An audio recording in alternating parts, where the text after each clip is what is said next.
is Valley News Live at 4. Good afternoon, everyone. The CDC now says if you're fully vaccinated, you don't need to wear a mask for most activities if you're outside. The agency says fully vaccinated people can ditch the mask if they're attending a small outdoor gathering or dining at an outdoor restaurant with people from multiple households. However, they still recommend masking even if you're vaccinated, if you're attending an especially crowded outdoor event like a sporting event or a concert. President Biden addressed the nation after the announcement today, saying he'll lay out the next steps in the fight against the virus next week. Next week, I'll be laying out the path ahead to continue our fight against COVID-19 to get us to July 4th.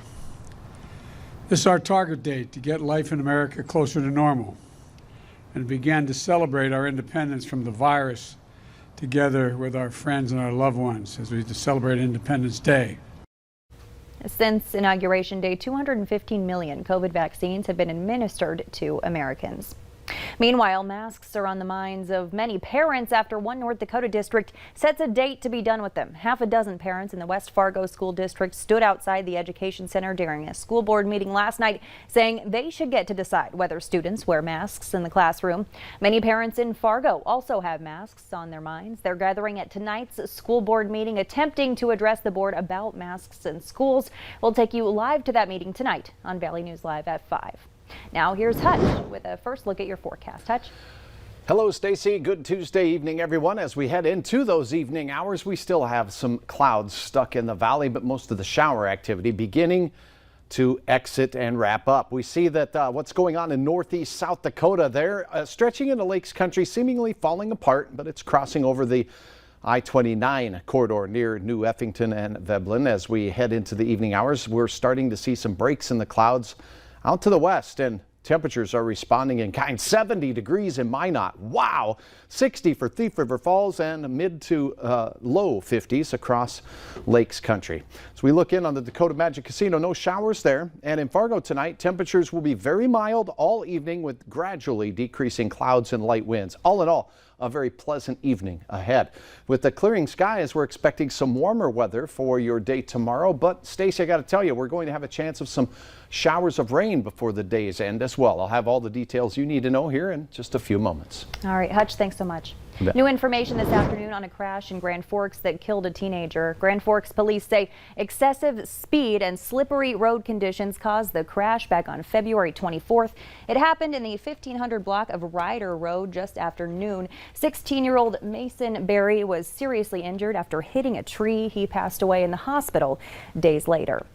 Police in Bemidji are investigating a threat to blow up the school district this morning. Officials learned of the threat after someone called 911 saying they were going to blow up Bemidji area schools. The caller said they had, quote, bombs already set up in every Bemidji area public school and then hung up. The 911 call has been traced to Ramsey County, Minnesota. Police say that after checking out area schools, those threats are unsubstantiated. Sanford could resume giving out Johnson & Johnson shots as soon as next month. This comes after a pause in the vaccine distribution after several people developed rare blood clots. With the majority of Pfizer vaccine being offered at this time, there's been a slower uptake with people getting the first shot, but an increase with people receiving the second. As the J&J vaccine is offered again, there could be a new warning label stating complications, including blood clotting and low platelet counts. Sanford's vice president says their goal is to get people to trust the vaccine again.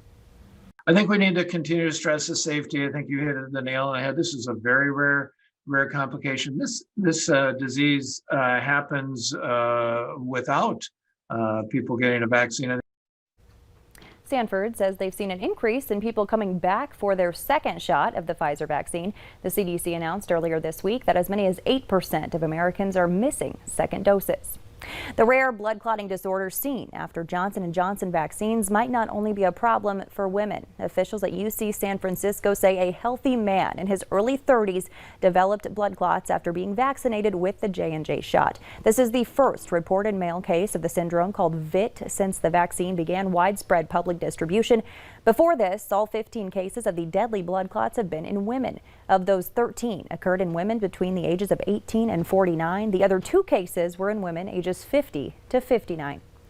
If you're looking for a place to get the vaccine, use our VNL vaccine tracker. It's on the homepage of our website, or you can open your phone camera and point it at the QR code on your screen, then tap the link that pops up.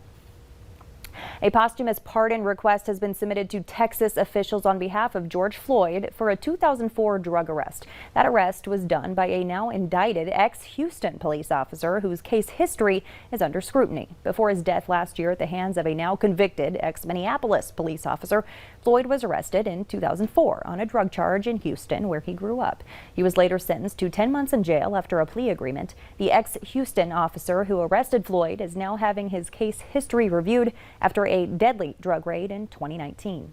The sentencing date for the former officer convicted of murdering George Floyd has been pushed back. Derek Chauvin was due to be sentenced June 16th. Court records show that date has been pushed back to the 25th. A court spokesperson says the change was due to a scheduling conflict. Middle schoolers in Minnesota described chaos and confusion after a classmate started firing a gun, sending their school into lockdown. David Schumann tells us how a staff member kept everyone safe and quickly disarmed that student. More than 700 students at Plymouth Middle School were forced into lockdown Monday morning. A classmate of theirs fired multiple gunshots into a hallway ceiling. Anytime that there is a gun in a school, it puts all of our kids in jeopardy. No one was hurt and the student was taken into custody. A source in the district tells WCCO that assistant principal Kim Royston disarmed the student. The former Gophers football player shouted at the child to put the gun down. He dropped it and Royston subdued him. Dr. Stephanie Barrage, the district superintendent, says the school resource officer then helped secure the school. We had someone here on site that was able to assist us, when I say immediately, because they were here. They were able to then to call for support. We did the same. A Plymouth police spokesperson says the student was unarmed and compliant when the officer got there. Hennepin County Sheriff Dave Hutchinson defended having SROs Monday. We have to make sure that we are protected in our schools. Regardless of what some people say, they're important. Minneapolis and St. Paul public schools have gotten rid of school resource officers. St. Paul now has school support liaisons to engage with students in and out of the classroom. You can see that, one-on-one mentorship style, and which can, going forward, prevent, incidents like this from happening. It's like basically your big brother, just always there for you. Khalid Ali, a Como Park senior, believes SROs aren't necessarily safer than the unarmed liaisons. David Schumann, WCCO 4 News. The school has moved to distance learning for today to give families and staff time to process what happened.